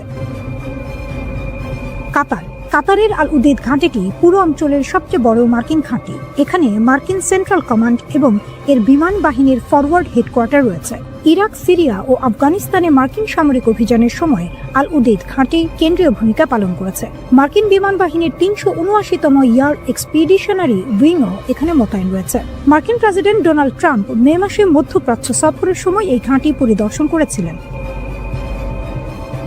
স্যাটেলাইট চিত্র অনুযায়ী সম্প্রতি ওয়াশিংটন আল উদেইদের রানওয়ে থেকে কয়েক ডজন বিমান প্রত্যাহার করেছে। ধারণা করা হচ্ছে মার্কিন হস্তক্ষেপের পর ইরানের সম্ভাব্য হামলা থেকে রক্ষা পেতে বিমানগুলো সরানো হয়েছে। গত ৫ জুন প্ল্যানেট ল্যাবস এর ছবিতে দেখা গিয়েছে ৪০টি বিমান, যার মধ্যে ছিল C-130 হারকিউলিস ট্রান্সপোর্ট এবং বিশেষ গোয়েন্দা সংগ্রহের জন্য ব্যবহৃত রিকননাইসেন্স প্লেন। ২ সপ্তাহ পরে সেখানে মাত্র ৩টি বিমান দেখা যায়। প্রায় ১০,০০০ মার্কিন সেনা কাতারে মোতায়েন রয়েছে। বাহরাইনে মার্কিন নৌবাহিনীর ৫ম ফ্লিটের সদর দফতর রয়েছে। এটি পারস্য উপসাগর, লোহিত সাগর, আরব সাগর এবং পূর্ব আফ্রিকার উপকূলে মার্কিন নৌবাহিনীর কার্যক্রমের জন্য দায়িত্বশীল। এই স্থাপনা নেভাল সাপোর্ট অ্যাক্টিভিটি বাহরাইন নামে পরিচিত। এখানে মার্কিন নৌবাহিনীর কেন্দ্রীয় কমান্ডের সদর দফতরও রয়েছে। প্রায় ৯,০০০ মার্কিন সেনা বাহরাইনে মোতায়েন রয়েছে। এখানে মার্কিন নৌবাহিনীর বিভিন্ন জাহাজ রয়েছে, যার মধ্যে USS কার্ল ভিনসন এর মতো সুপার ক্যারিয়ার জাহাজ এবং 4টি মাইন ক্লিয়ারেন্স ভেসেল ও 2টি লজিস্টিক সাপোর্ট জাহাজ আছে। মার্কিন কোস্ট গার্ডের 6টি দ্রুত প্রতিক্রিয়াশীল নৌকা সহ আরও অনেক জলযান রয়েছে। কুয়েতে মার্কিন সেনার সবচেয়ে বড় ঘাঁটিগুলোর মধ্যে একটি ক্যাম্প আরিফজান। এখানে মার্কিন সেন্ট্রাল কমান্ডের হেডকোয়ার্টার রয়েছে। এটি অপারেশনাল এবং লজিস্টিক হাব হিসেবে কাজ করে। কুয়েতের আলী আল সালেম বিমান ঘাঁটিতে ৩৮৬তম ইয়ার এক্সপিডিশনারি উইং মোতায়েন রয়েছে। এই ঘাঁটিতে MQ-9 রিপার সহ ড্রোনও রয়েছে। ক্যাম্প আরিফজান ও আলী আল সালেম বিমান ঘাঁটিতে মিলিয়ে প্রায় ১৩,৫০০ মার্কিন সেনা মোতায়েন আছে। সংযুক্ত আরব আমিরাত UAE এর আল ধাফরা বিমান ঘাঁটিতে মার্কিন সামরিক ঘাঁটি রয়েছে। এটি কৌশলগত ঘাঁটি যা গোয়েন্দা তথ্য সংগ্রহ এবং যুদ্ধ বিমান অভিযানে সাহায্য করে। এখানে ৩৮০তম ইয়ার এক্সপিডিশনারি উইং মোতায়েন আছে। এই 10টি বিমান স্কোয়াড্রন নিয়ে গঠিত এবং এখানে MQ-9 রিপার ড্রোনও রয়েছে। ইরাক সাদ্দাম হুসেনের পতনের সময় ইরাকে ৫০০টিরও বেশি ঘাঁটিতে প্রায় ১,৬০,০০০ মার্কিন সেনা মোতায়েন ছিল। বর্তমানে প্রায় ২৫০০ সেনা আছে এবং ধীরে ধীরে প্রত্যাহারের জন্য বাগদাদ সরকারের সঙ্গে আলোচনা চলছে। মার্কিন বাহিনী মূলত কুর্দিস্তানের আল আসাদ এবং ইরবিল বিমান ঘাঁটি থেকে কাজ করছে। ২০২৩ সালের অক্টোবরের গাজা যুদ্ধে এই ঘাঁটিগুলো ইরানের মিত্র গোষ্ঠীর লক্ষ্যবস্তুতে পরিণত হয়েছে। সিরিয়ায় মার্কিন সামরিক উপস্থিতি মূলত ইসলামিক স্টেটের বিরুদ্ধে লড়াইয়ের সঙ্গে সম্পর্কিত। এখানে প্রায় ২,০০০ মার্কিন সেনা রয়েছে, যারা স্থানীয় নিরাপত্তা বাহিনীর সঙ্গে কাজ করছে। যুক্তরাষ্ট্রকে সবাইকে বিশ্বাস করাতে চায় ইরান একা, কিন্তু এই পৃথিবীতে ক্ষমতার সমীকরণ প্রতিনিয়ত বদলায়। ফক্স নিউজের সাবেক উপস্থাপক টাকার কার্লসন এক গুরুতর সতর্কবার্তা দিয়েছেন। রাজনৈতিক ভাষ্যকার টাকার কার্লসনের একটি টুইট আছড়ে পড়ল আন্তর্জাতিক সংবাদ মাধ্যমে। কার্লসন স্পষ্ট করে দিলেন, ইরানের পারমাণবিক কর্মসূচির দোহাই দিয়ে মার্কিনীরা যে যুদ্ধের দামামা বাজাচ্ছে তা কেবল মিথ্যাচার।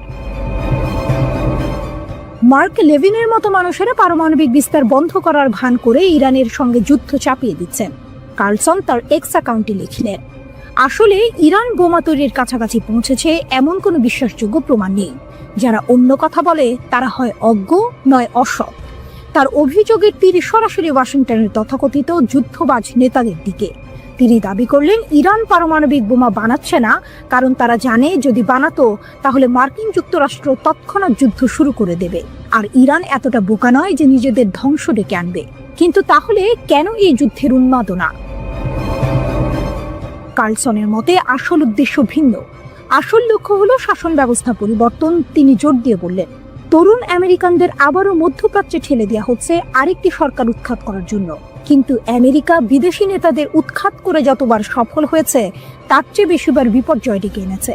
তিনি বললেন, আমেরিকানদের কাছে শাসন ব্যবস্থা পরিবর্তন এখন বিপর্যয়ের সমার্থক।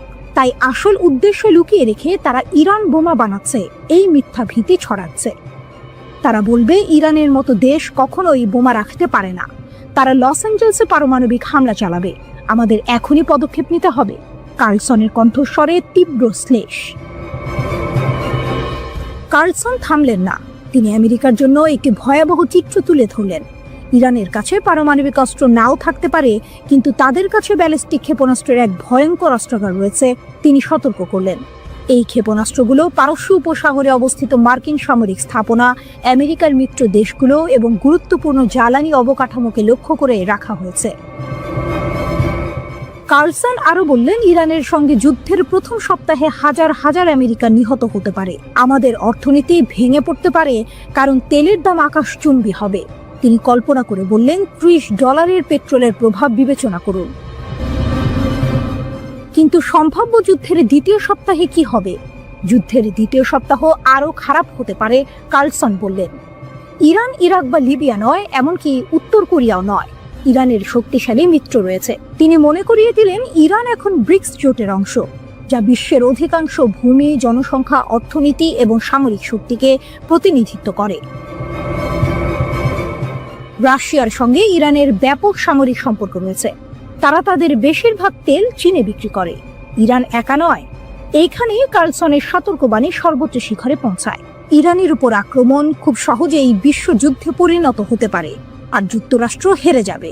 ডোনাল্ড ট্রাম্পের একজন কট্টর সমর্থক হওয়া সত্ত্বেও কার্লসন যুদ্ধ সমর্থকদের তীব্র সমালোচনা করলেন।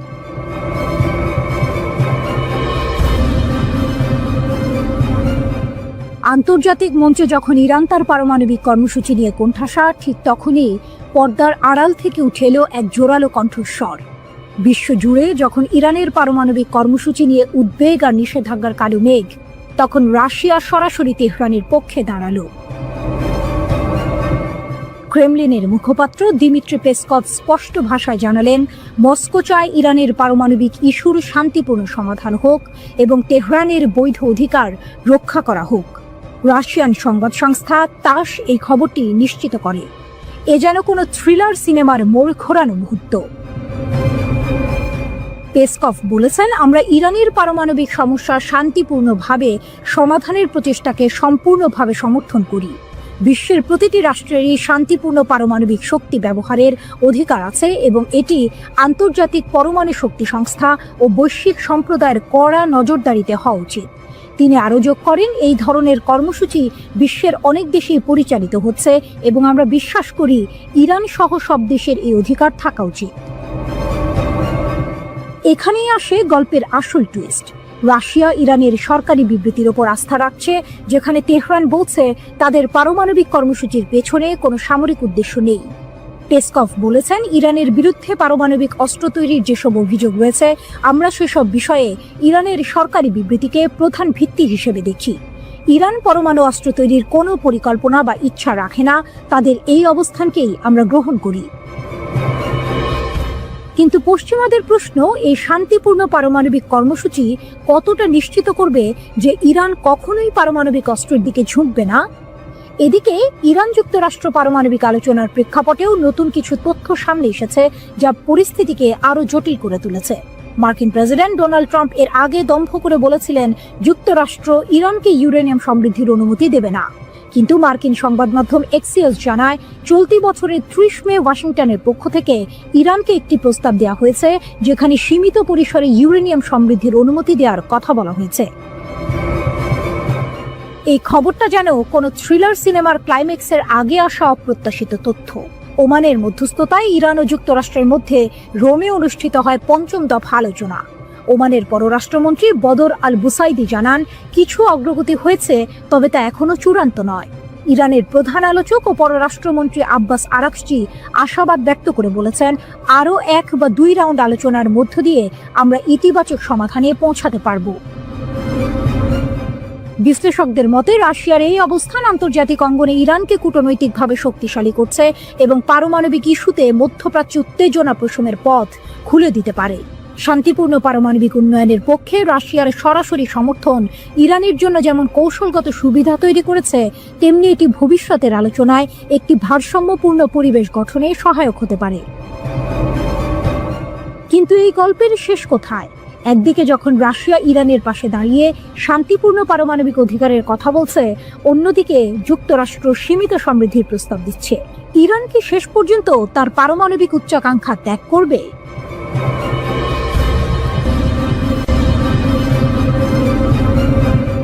ইরান মার্কিন টানাপোড়েন, কাঁপছে আরব দেশ, ট্রাম্পের ডাবল ট্রাবল।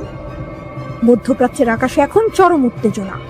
একদিকে ইসরায়েল মুখিয়ে আছে ইরানের পারমাণবিক স্থাপনায় হামলা চালানোর জন্য, অন্যদিকে যুক্তরাষ্ট্রের উপর চাপ বাড়াচ্ছে 3 গুরুত্বপূর্ণ আরব দেশ, সৌদি আরব, কাতার এবং সংযুক্ত আরব আমিরাত। তাদের একটাই দাবি, ইরানে হামলা নয়। কিন্তু কেন এই 3 দেশ ইরানের পক্ষে ব্যাট করছে? উত্তরটা কিন্তু মোটেও ইরানকে বাঁচানোর জন্য নয়, বরং নিজেদের অস্তিত্ব রক্ষার তাগিদে। কাঁচের ঘরে মার্কিন সেনা, কেন এত ভয়? সম্প্রতি মার্কিন প্রেসিডেন্ট ডোনাল্ড ট্রাম্প যখন সৌদি আরব, কাতার ও সংযুক্ত আরব আমিরাত সফরে গিয়েছিলেন, তখন এই 3 দেশের নেতারা তাকে স্পষ্ট বার্তা দেন। তারা অনুরোধ করেন যুক্তরাষ্ট্র যেন ইরানের পারমাণবিক অবকাঠামোতে কোনো ধরনের হামলা না চালায়।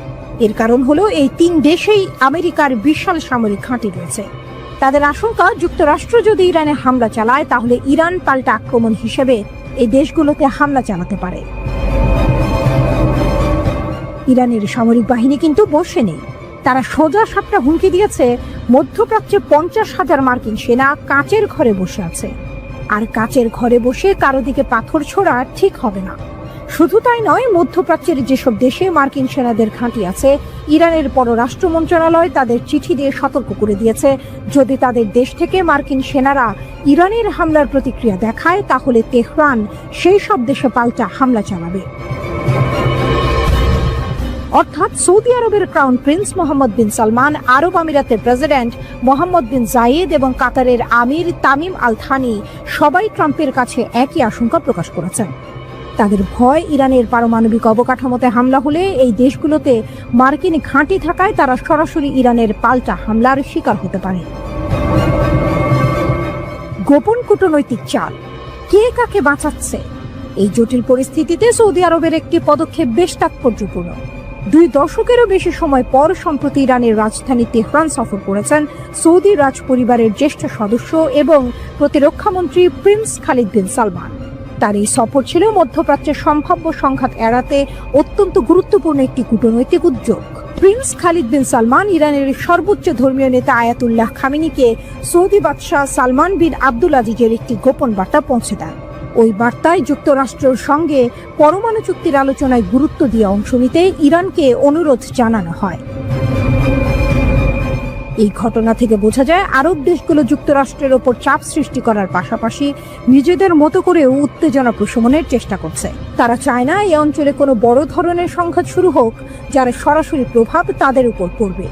যদিও আরব দেশগুলো যুক্তরাষ্ট্রকে ইরানে হামলা চালাতে বারণ করছে, কিন্তু ওয়াশিংটনের চেয়ে এখন ইসরায়েলি ইরানে হামলা চালানোর ব্যাপারে বেশি আগ্রহী। ইসরায়েলের প্রধানমন্ত্রী বেনিয়ামিন নেতানিয়াহু এই বিষয়ে বেশ আগ্রাসী মনোভাব দেখাচ্ছেন। তবে মার্কিন প্রেসিডেন্ট ডোনাল্ড ট্রাম্প ইসরায়েলি প্রধানমন্ত্রীকে এই বিষয়ে কঠোরভাবে হুঁশিয়ারি দিচ্ছেন। ট্রাম্পের দাবি, ইরানের সঙ্গে তাদের পারমাণবিক আলোচনা বেশ ভালোভাবেই এগোচ্ছে।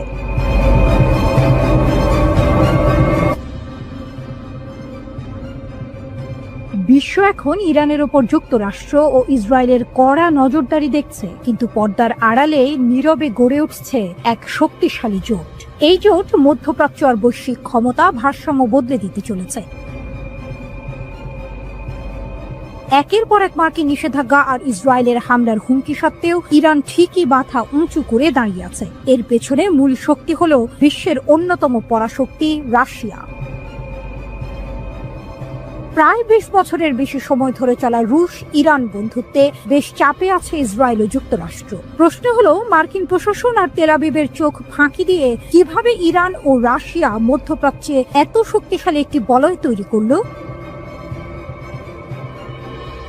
ইরান আর রাশিয়ার সামরিক সম্পর্ক আমরা যা ভাবি তার চেয়েও অনেক গভীর। গত 10 বছরে মস্কো আর তেহরান মিলে এক শক্তিশালী সামরিক জোট তৈরি করেছে। যুক্তরাষ্ট্র সহ পশ্চিমাদের নিষেধাজ্ঞা উপেক্ষা করে 2016 সালে রাশিয়া ইরানকে আধুনিক S-300 ক্ষেপণাস্ত্র প্রতিরক্ষা ব্যবস্থা দিয়েছে। এর ফলে ইরান ইসরায়েলি সহ শত্রুদের ছোড়া ক্ষেপণাস্ত্র নিমেষেই গুঁড়িয়ে দেওয়ার ক্ষমতা অর্জন করেছে। শুধু তাই নয়, চলতি বছরের শুরুতেই রাশিয়ার তৈরি অত্যাধুনিক যুদ্ধ বিমান সুখোই Su-35 ইরানের সামরিক বাহিনীর হাতে এসেছে, যা ঘন্টায় 3600 কিলোমিটার পথ পাড়ি দিতে পারে। ইসরায়েলের প্রধানমন্ত্রী বেনিয়ামিন নেতানিয়াহুর সামরিক আস্তানা চোখের পলকেই ধ্বংস করতে সক্ষম এই যুদ্ধ বিমান। তবে ইরান যে শুধু রাশিয়ার কাছ থেকে একতরফা সুবিধা নিচ্ছে তা নয়। প্রায় 3 বছরেরও বেশি সময় ধরে চলা রুশ ইউক্রেন যুদ্ধে ইরান মস্কোর পাশে দাঁড়িয়েছে। ইরানের তৈরি শাহেদ ড্রোন রাশিয়ার সামরিক বহরে যুক্ত হয়েছে। দামে কম হলেও এই ড্রোন দিয়ে শক্তিশালী হামলা চালানো যায়। ইরান রাশিয়ার সহযোগিতার সবচেয়ে বড় উদাহরণ দেখা গেছে সিরিয়ায়। সিরিয়ার সাবেক প্রেসিডেন্ট বাশার আল আসাদের শাসন টিকিয়ে রাখতে তেহরান আর মস্কো গুরুত্বপূর্ণ ভূমিকা রেখেছে। রাশিয়া আকাশ প্রতিরক্ষায় আসাদ সরকারকে সর্বোচ্চ সাহায্য করেছে, আর ইরান গোয়েন্দা তথ্য সরবরাহ ও স্থল সেনা দিয়ে দামেস্কের পাশে ছিল। সিরিয়ার মাটিতে তাদের এই সম্মিলিত প্রচেষ্টা শুধু সামরিকভাবে ইরান রাশিয়াকে শক্তিশালী করেনি, বরং যুক্তরাষ্ট্র সহ পশ্চিমাদের এই বার্তাও দিয়েছে যে মধ্যপ্রাচ্যের ভাগ্য নির্ধারণে এই দুই দেশ একজোট। অর্থনৈতিক সম্পর্ক ডলারের সাম্রাজ্যের বিকল্প পথ। যখন যুক্তরাষ্ট্র ও ইউরোপীয় ইউনিয়নের নিষেধাজ্ঞায় রাশিয়া আর ইরান বিপর্যস্ত, তখন তারা একে অপরকে সাহায্য করছে টিকে থাকার জন্য। মার্কিন ডলারকে একরকম বৃদ্ধাঙ্গুলি দেখিয়ে রাশিয়া ও ইরান নিজেদের স্থানীয় মুদ্রা রুবল ও রিয়াল দিয়ে লেনদেন করছে। এছাড়াও রাশিয়া ইরানের রেলপথ, তেল শোধনাগার এবং বিদ্যুৎ গ্রিডে বিলিয়ন বিলিয়ন ডলার বিনিয়োগ করছে। ইরানের বুশেহর পারমাণবিক বিদ্যুৎ কেন্দ্র নির্মাণ এবং দেশটির বেসামরিক পারমাণবিক স্বপ্নকে মস্কো সমর্থন করে চলেছে। কেন এই জোট গোপন, রহস্যের আড়ালে? কিন্তু একটা প্রশ্ন থেকেই যায়, আমরা কেন রাশিয়া ও ইরানের এই জোট সম্পর্কে সরাসরি কোনো তথ্য পাই না? বিশ্লেষকদের মতে আজকের এই বহুমেরুর বিশ্বে জোট আর প্রকাশ্যে ঘোষণা করা হয় না। বিশ্বব্যাপী নিজেদের বিচ্ছিন্নতা এড়াতেও এমন কৌশল গুরুত্বপূর্ণ। তবে এটি কেবল একটি জোট নয়, এটি একটি ফ্রন্ট, যা পশ্চিম আধিপত্যের বিরুদ্ধে এক ঐক্যবদ্ধ চ্যালেঞ্জ। এই গোপন জোট কি বিশ্ব রাজনীতিতে এক নতুন মেরুকরণের জন্ম দেবে, নাকি এটি আরো বড় কোনো খেলার ইঙ্গিত দিচ্ছে?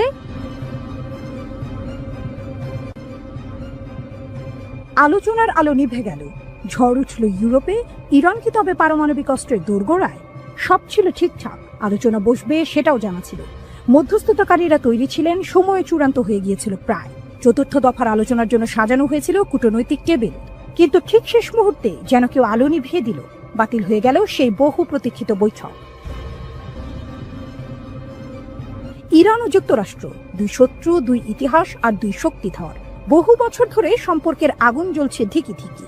আর এবার যখন আসা যাচ্ছিল, আলোচনার আলো ফুটছিল দিগন্তে, তখনই হঠাৎ সেই আলো নিভে গেল এক অজানা বাতাসে। প্রশ্ন উঠছে, এটা কি শুধুই দুর্ঘটনা, নাকি এর পেছনে লুকিয়ে আছে কোনো গভীর রাজনৈতিক ঝড়? সেই ঝড়ের শব্দ কি পৌঁছে গেছে ইউরোপ পর্যন্ত? গত 3 সপ্তাহে পরপর 3টি পরোক্ষ বৈঠক হয়েছে যুক্তরাষ্ট্র ও ইরানের মধ্যে। স্থান ওমান ও ইতালি। আলোচনার বিষয়বস্তু ছিল 2টি: যুক্তরাষ্ট্রের নিষেধাজ্ঞা তুলে নেওয়া এবং ইরানের পারমাণবিক কর্মসূচি নিয়ে স্পষ্ট সিদ্ধান্ত। প্রথম, দ্বিতীয় এবং তৃতীয় দফায় দুই পক্ষই সন্তুষ্টি জানিয়েছিল। সবাই বলেছে আলোচনা ছিল গঠনমূলক ও ইতিবাচক। ইরান জানায় চতুর্থ দফার জন্য সব প্রস্তুতি নেওয়া হয়েছে। ওমান, যুক্তরাষ্ট্র ও ইরান 3 পক্ষই ছিল রাজি। তারিখও ঠিক ছিল, এপ্রিলের শেষ সপ্তাহে বসবে বৈঠক। কিন্তু তখনই আসে এক অপ্রত্যাশিত ঘোষণা। কারিগরি ও যৌক্তিক কারণে বৈঠক স্থগিত। এই ঘোষণার পরপরই বদলে গেল পুরো দৃশ্যপট। আলোচনা স্থগিতকরণ নিয়ে যেমন প্রশ্ন উঠেছে, তেমনি ইউরোপে ছড়িয়ে পড়েছে নতুন আতঙ্ক। বিশেষ করে ফ্রান্স দাবি করছে ইরান গোপনে পারমাণবিক অস্ত্র বানানোর পথে অনেক দূর এগিয়ে গেছে।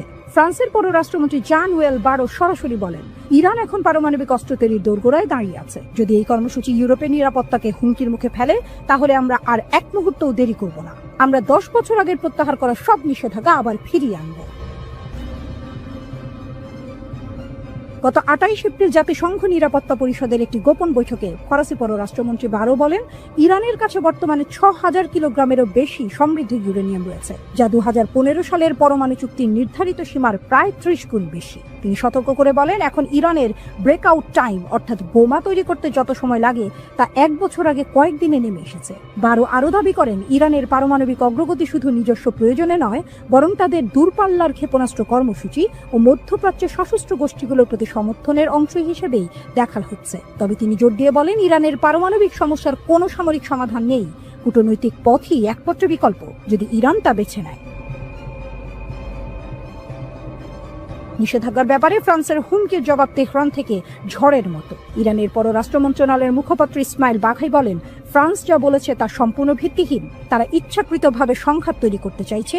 এই ধরনের বক্তব্য আন্তর্জাতিক কূটনীতির জন্য অপমানজনক। আর জাতিসংঘে ইরানের স্থায়ী প্রতিনিধি আমির সাইদ ইরানি বললেন, এই হুমকি আসলে জাতিসংঘ সনদের সরাসরি লঙ্ঘন। এটি চাপ তৈরি করে আলোচনাকে ধ্বংস করার একটি অপচেষ্টা। তেহরান আবারও বলছে তাদের পারমাণবিক কর্মসূচি সম্পূর্ণ শান্তিপূর্ণ। তারা কোনো পারমাণবিক বোমা বানাতে চায় না। কিন্তু পশ্চিম দুনিয়া, বিশেষ করে যুক্তরাষ্ট্র ও ইউরোপ, সেই কথায় ভরসা রাখতে পারছে না। ইরানের পররাষ্ট্রমন্ত্রী আব্বাস আরাকচি জানিয়েছেন, আমরা আলোচনার মাধ্যমে সমস্যার সমাধান চাই। ইউরোপীয় ত্রয়ী যুক্তরাজ্য, ফ্রান্স ও জার্মানির সঙ্গে আমরা নতুন করে আলোচনার দিনক্ষণ নির্ধারণ করব। আলোচনা বন্ধ, অভিযোগ শুরু, উত্তেজনা বাড়ছে। আলোচনার মঞ্চ ফাঁকা হলেও পর্দার পেছনে চলছে এক অদৃশ্য কূটনৈতিক লড়াই।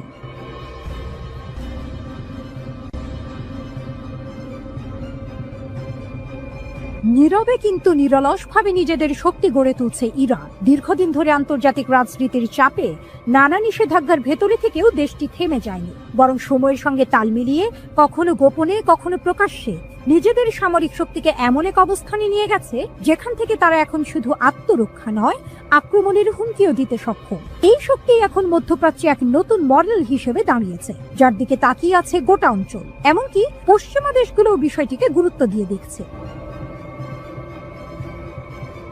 ইরান খুব ভালো করেই জানে, শুধু কথায় নয়, রাজনীতিতে নিজের শক্তি প্রমাণ করতে হয় বাস্তবে, প্রযুক্তিতে সামরিক সেই দিকেই এগোচ্ছে তারা। যেভাবে কৃত্রিম বুদ্ধিমত্তা বা এআই প্রযুক্তি কাজে লাগিয়ে যুদ্ধের রূপ বদলে দেওয়ার চেষ্টা করছে, তা শুধুই প্রযুক্তির উন্নয়ন নয়, বরং এক ধরনের বিপ্লব। এখানে অস্ত্র মানে আর শুধু ধাতব যন্ত্র নয়, বরং এমন এক মাধ্যম যা লক্ষ্য ঠিক করতে পারে, বুঝতে পারে পরিস্থিতি এবং সিদ্ধান্তও নিতে পারে। এই নতুন ধরনের অস্ত্রগুলো এখনো প্রকাশ্যে আসেনি, তবে এদের উপস্থিতি যেন এক অদৃশ্য ভয়ের মতো প্রতিপক্ষের মনে গেঁথে গেছে। আগে যেখানে ইরান কেবল আত্মরক্ষায় মনোযোগী ছিল, এখন তারা ধীরে ধীরে আক্রমণাত্মক অবস্থানে চলে যাচ্ছে। আজকের ইরান এমন অবস্থানে পৌঁছেছে যেখানে তারা শত্রুর গতিবিধি আগে থেকেই বুঝে নিতে পারে এবং প্রতিরোধের আগেই পাল্টা কৌশল ঠিক করে ফেলতে পারে। ইরানের সেনাবাহিনীর কাজের ধরনও আগের তুলনায় অনেক বদলে গেছে। এখন তারা শুধু অস্ত্র নয়, সঙ্গে করে নিচ্ছে আগাম প্রস্তুতির মনস্তত্ত্ব। গোয়েন্দা প্রযুক্তিতেও তারা অনেক উন্নতি করেছে। দেশের ভেতরে এবং সীমান্তে ছড়িয়ে থাকা নজরদারি ইউনিটগুলো প্রতিনিয়ত তথ্য সংগ্রহ করছে। এই নজরদারি একদিকে যেমন দেশের নিরাপত্তা নিশ্চিত করছে, তেমনি শত্রু চোখের সামনে না থাকলেও তাদের উপস্থিতির ছায়া শনাক্ত করতে শিখছে। এটি এমন এক মানসিক খেলা যেখানে শত্রু চোখে না পড়লেও আপনি তার নজরে আছেন। তবে শুধু প্রযুক্তি দিয়েই নয়, ইরান তাদের মনোবল এবং আত্মবিশ্বাসের মাধ্যমেও বার্তা দিচ্ছে। তাদের সামরিক মহড়া, যুদ্ধ জাহাজ, শহীদ বাঘেরির মতো জাহাজ নির্মাণ, সাইবার ইউনিটের কাজ, সব মিলিয়ে ইরান দেখাচ্ছে যে তারা এখন আর কোনোভাবেই দুর্বল নয়, তারা এখন চ্যালেঞ্জ নিতে তৈরি। সাইবার যুদ্ধের অদৃশ্য জগতে ইরান যেভাবে নিজেদের অবস্থান শক্ত করেছে, তা নিঃসন্দেহে তাদের অগ্রগতির বড় প্রমাণ। কারণ এই যুদ্ধে না কোনো সীমান্ত আছে, না নির্দিষ্ট সময়, না কোনো স্পষ্ট যুদ্ধক্ষেত্র। এখানে হঠাৎ করেই ভেঙে পড়তে পারে কোনো দেশের গুরুত্বপূর্ণ তথ্য ব্যবস্থা বা সামরিক যোগাযোগ। ইরানের আধুনিক যুদ্ধ জাহাজ শহীদ বাঘেরি যেন এক ভ্রাম্যমান বিপ্লব। এই জাহাজ একা একাধিক যুদ্ধ করতে পারে, ড্রোন ছুঁড়তে পারে, ক্ষেপণাস্ত্র নিক্ষেপ করতে পারে, আবার সমুদ্রপথে নজরদারিও চালাতে পারে। এটি শুধু একটি জাহাজ নয়, বরং এক চলমান সতর্কবার্তা। যেখানে এতদিন পারস্য উপসাগরে যুক্তরাষ্ট্র একচ্ছত্র আধিপত্য চালাতো, এখন সেখানে ফাটল ধরতে শুরু করেছে। এই পরিবর্তনের পেছনে রয়েছে তেহরানের পরিকল্পিত শক্তি প্রদর্শন। আগে যেখানে ইরানের ট্যাঙ্কার শত্রুর লক্ষ্য হতো, এখন সেগুলি ছুঁতেও কেউ সাহস করে না। কারণ ইরান স্পষ্ট করে দিয়েছে, তারা শুধু জবাব দেবে না, সেই জবাব হবে ধ্বংসাত্মক। এই পুরো বদলের সবচেয়ে গুরুত্বপূর্ণ দিক হলো সমন্বয়। বিপ্লবী গার্ড বাহিনী আর স্থল বাহিনী এখন একসঙ্গে কাজ করছে। তারা পরস্পরের সঙ্গে তথ্য বিনিময় করছে, প্রতিরক্ষা এবং আক্রমণের দায়িত্ব ভাগ করে নিচ্ছে এবং একসঙ্গে যুদ্ধের জন্য প্রস্তুত থাকছে। এতে তৈরি হয়েছে একটি সুসংগঠিত এবং কার্যকর প্রতিরক্ষা বলয়। তবে এখানেই প্রশ্ন ওঠে, এই প্রস্তুতি কি শুধুই আত্মরক্ষার জন্য, নাকি আরো বড় কিছু আসছে? যদিও ইরান বলছে তারা শান্তি চায়, বিশ্লেষকরা মনে করেন এই শান্তি রক্ষার পেছনে যে অগ্নিসংযোগ হচ্ছে তা যে কোনো সময় ছড়িয়ে পড়তে পারে। পারস্য উপসাগর এখন আর কেবল এক জলপথ নয়, এটি এখন হয়ে উঠেছে ক্ষমতার লড়াইয়ের এক উত্তপ্ত কেন্দ্র। এখানে যে কোনো সময় সংঘর্ষ শুরু হতে পারে, যার প্রভাব ছড়িয়ে পড়বে পুরো অঞ্চল জুড়ে, এমনকি তার বাইরে। তেহরান এখন এমন একটি জায়গায় দাঁড়িয়ে আছে যেখানে তারা কেবল অস্ত্রের নয়, নিজেদের অবস্থান, দৃষ্টিভঙ্গি ও আত্মবিশ্বাসে দেখাচ্ছে। যেন তারা বলছে, আমরা যুদ্ধ চাই না, কিন্তু যদি যুদ্ধ আসে আমরাই আগে প্রস্তুত হব। এই আত্মবিশ্বাস, এই প্রস্তুতি, এই নীরব বিপ্লবী আজ তেহরানকে এক নতুন আদর্শে পরিণত করেছে।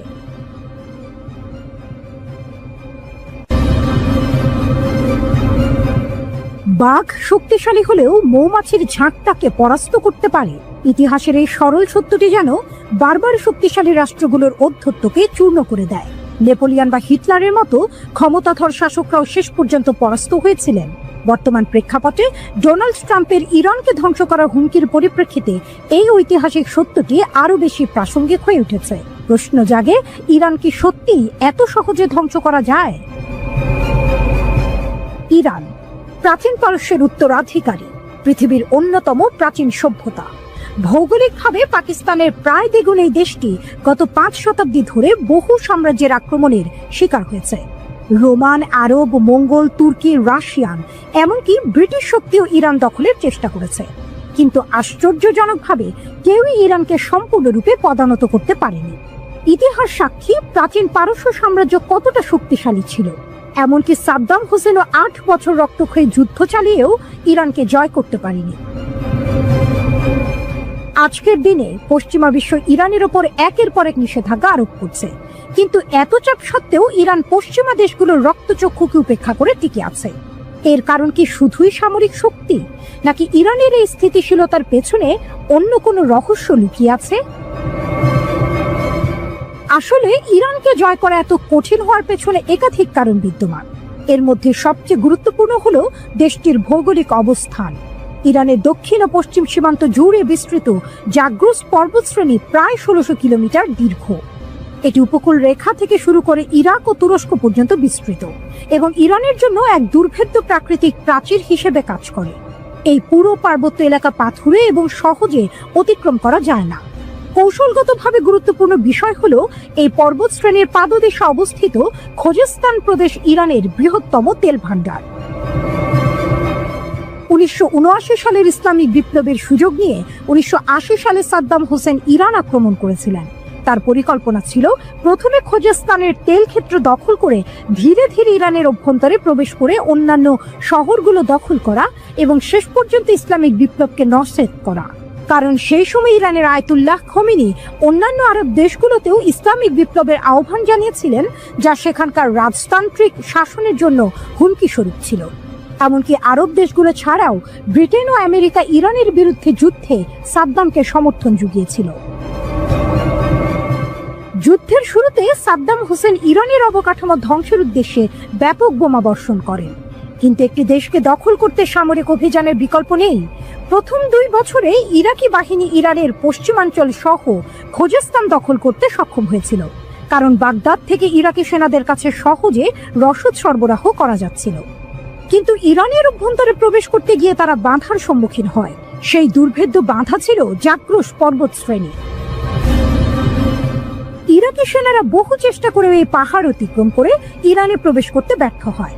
উল্টো ইরানি সেনাবাহিনী পাল্টা আক্রমণ চালিয়ে ইরাকের অভ্যন্তরে প্রবেশ করে। তবে এখানে ইরান একটি ভিন্ন সমস্যার সম্মুখীন হয়।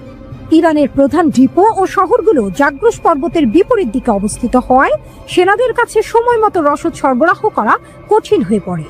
এই কারণেই প্রায় 8 বছর ধরে চলা এই রক্তক্ষয়ী যুদ্ধের কোনো সুস্পষ্ট ফলাফল আসেনি। আমরা যখনই ইরান আমেরিকা যুদ্ধের কথা বলি, আমরা শুধু তেহরান আর ওয়াশিংটনকে দেখি, কিন্তু পর্দার আড়ালে আসল খেলাটা খেলছে অন্য কেউ। সেই দেশটি হলো চীন। বলা হচ্ছে সম্ভাব্য যুদ্ধটা হয়তো ইরানের সাথে, কিন্তু পরোক্ষভাবে আমেরিকা আসলে লড়ছে বেইজিং এর প্রযুক্তির সাথে। চীন ইরানকে এমন কিছু দিয়েছে যা আমেরিকার সব থেকে দামি যুদ্ধ বিমানের জন্য জমদূত হয়ে দাঁড়াতে পারে। স্টেলথ বিমানের জব YLC-8B রাডার। আমেরিকার অহংকার হলো তাদের F-35 এবং B-2 স্পিরিট বোম্বার। এই বিমানগুলোকে বলা হয় স্টেলথ, অর্থাৎ এগুলো রাডারে ধরা পড়ে না। কিন্তু চীন ইরানকে দিয়েছে YLC-8B নামক এক অত্যাধুনিক অ্যান্টি স্টেলথ রাডার। এই রাডারটির ক্ষমতা কতটা? 700 কিলোমিটার রেঞ্জ, এটি প্রায় 700 কিলোমিটার দূর থেকেই শত্রু বিমানের অবস্থান বলে দিতে পারে। লো ফ্রিকোয়েন্সি নজরদারি, এটি এমন এক প্রযুক্তিতে চলে যা আমেরিকার পঞ্চম প্রজন্মের ফাইটার জেটকেও অনায়াসেই ট্র্যাক করতে পারে। ডেটা শেয়ারিং, বিমান শনাক্ত করার সাথে সাথে এটি ইরানের নিজস্ব প্রতিরক্ষা ব্যবস্থা যেমন বাভার 373 বা S-300 কে সিগন্যাল পাঠিয়ে দেয়, যাতে সেগুলো মুহূর্তের মধ্যে মিসাইল ছুটতে পারে। সহজ কথায়, আমেরিকা যদি ভাবে তারা লুকিয়ে হামলা করবে, তবে চীনের এই রাডার ইরানের জন্য আর্লি ওয়ার্নিং বা আগাম সতর্কবার্তা হিসেবে কাজ করবে। কেন চীন ইরানকে এত সাহায্য করছে? এখানে একটা বড় জিওপলিটিক্যাল চাল আছে। 2021 সালে চীন এবং ইরান একটি 25 বছরের কৌশলগত চুক্তি সই করেছিল। এই চুক্তির মূল কথা হলো চীন ইরান থেকে কম দামে তেল পাবে, আর বিনিময়ে ইরান পাবে চীনের হাইটেক সামরিক প্রযুক্তি। বিশেষ করে 2025 সালের সেই ইরান ইসরায়েল 12 দিনের যুদ্ধের পর চীন বুঝতে পেরেছে যে ইরানকে শক্তিশালী রাখা মানেই আমেরিকাকে মধ্যপ্রাচ্যে ব্যস্ত রাখা। আমেরিকা যদি মধ্যপ্রাচ্যে ফেঁসে যায়, তবে তাইওয়ান বা দক্ষিণ চীন সাগরে চীনের জন্য রাস্তা পরিষ্কার হয়ে যাবে। একেই বলে এক ঢিলে দুই পাখি মারা। আমেরিকার দুশ্চিন্তা, সাপও মরবে না, লাঠিও ভাঙবে না। চীন কিন্তু সরাসরি যুদ্ধে নামছে না, তারা ইরানকে অস্ত্র দিচ্ছে এমনভাবে যাতে সরাসরি আমেরিকার সাথে তাদের সংঘাত না বাঁধে। কিন্তু এই প্রযুক্তির কারণে আমেরিকার অপারেশনাল খরচ এবং ঝুঁকি দুটোই কয়েকগুণ বেড়ে গেছে।